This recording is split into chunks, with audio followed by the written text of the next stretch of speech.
You know, in today's world, we're just drowning in digital noise. So how on earth do you build a brand that does more than just get noticed for a second? How do you build one that gets chosen over and over again?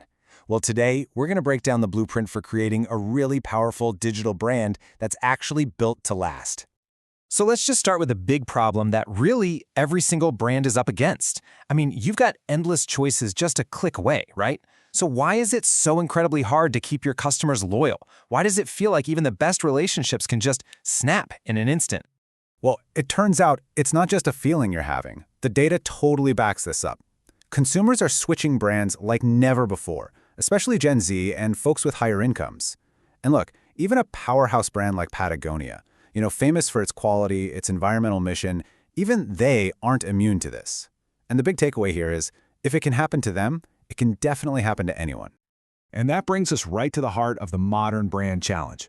To survive, let alone thrive, you have to know what it takes to build a great brand image, establish that digital trust, and create a reputation that can handle this constant pressure. Okay, so let's get into it. To build a strong brand, you first got to understand its anatomy.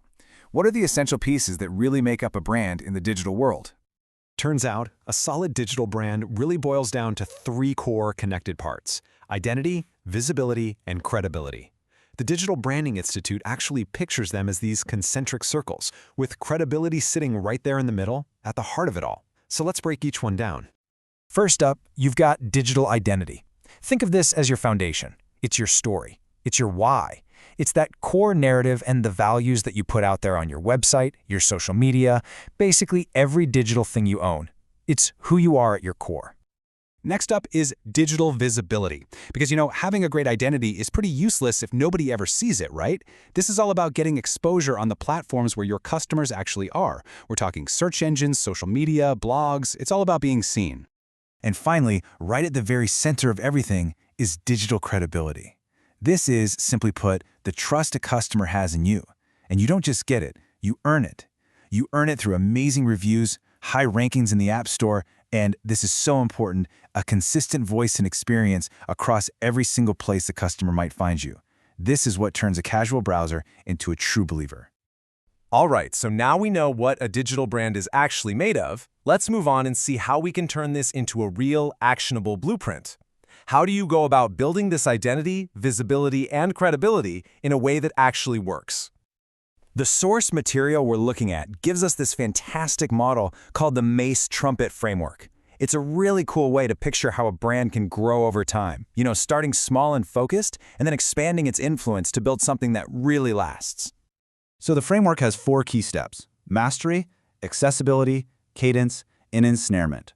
Mastery is about making a product that's just so good it's rewarding to use. Think about how Apple's ecosystem just works. Accessibility is about making it super easy for people to get started, like how Canva has that amazing free version. Cadence means keeping up a steady rhythm of valuable content that keeps you on people's minds. And then there's ensnarement. I know it sounds a little intense, but what it's really about is creating such a powerful sense of community and belonging, like Harley-Davidson has with its riders, that leaving just feels unthinkable. And hey, this isn't just some theory. Just look at IBM. They were facing this huge shift in the digital world, so they pulled off this massive rebranding. They updated their whole visual identity, launched big content projects like Smarter Planet, and really went after B2B audiences on LinkedIn to reposition themselves as the go-to for AI and the cloud. They totally rebuilt their blueprint to stay in the game. Now, building the brand is one thing. Protecting it, that's a whole other ballgame. And this brings us to what is, without a doubt, your most valuable asset in the digital world. The ultimate currency: trust. I just love this quote from the source because it's so direct. In what's basically a reputation economy, trust isn't just some nice to have. No, it's the absolute foundation of every single transaction, every interaction, and every loyal customer you have. And here is a perfect example of how that trust gets built, through consistency. Take a look at Wolfgang Steakhouse. On the left, their website is dark, it's elegant, it feels premium. Now look over at their Instagram feed on the right, it's the exact same vibe. Same visual style, same focus on quality, same high-end feel. That seamless experience across different platforms builds an incredible amount of credibility. So how can you make your brand's trust stronger? Well, you have to take clear actions. Things like brand activism, think Patagonia's commitment to climate goals, show you have real values. Total consistency, like we just saw. Being transparent in how you talk to people. Actively listening to what people are saying, like Dell does with its social media command center. And even simple things, like putting trust symbols like security icons on your website. Okay, now that we know what we should be doing, let's flip it around and look at what not to do. It is just as important to understand the common traps that can quietly undo all of your hard work. Okay, this is probably the biggest trap of them all, confusing brand awareness with brand relevance. See, awareness is just people knowing who you are. Relevance is people feeling like they need you. The German utility company E.ON had something like 93% brand recall, huge awareness, but they convinced almost nobody to switch to them because they just weren't relevant. Now, on the flip side, Zendesk focused on being deeply relevant to its customers' problems, and that relevance is exactly what drove their growth. And there are a few other big traps you've got to watch out for. The first is thinking that you own your brand. You don't. Your customers do. Their perception of you is your reality.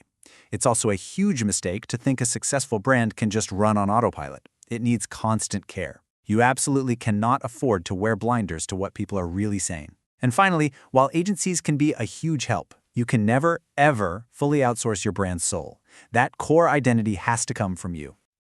So, what's the big takeaway from all this? Building a brand that lasts is a holistic effort. It's not about doing just one thing right. It's about everything, from your value proposition and your story to your SEO, your customer engagement, and the experience people have with you. Every single piece of this wheel has to be turning in sync. And that really leaves us with one final and pretty crucial question to think about. In this wild, fast-paced digital world, have you built a brand with deep roots in identity and trust, or is it just one click away from being replaced and forgotten?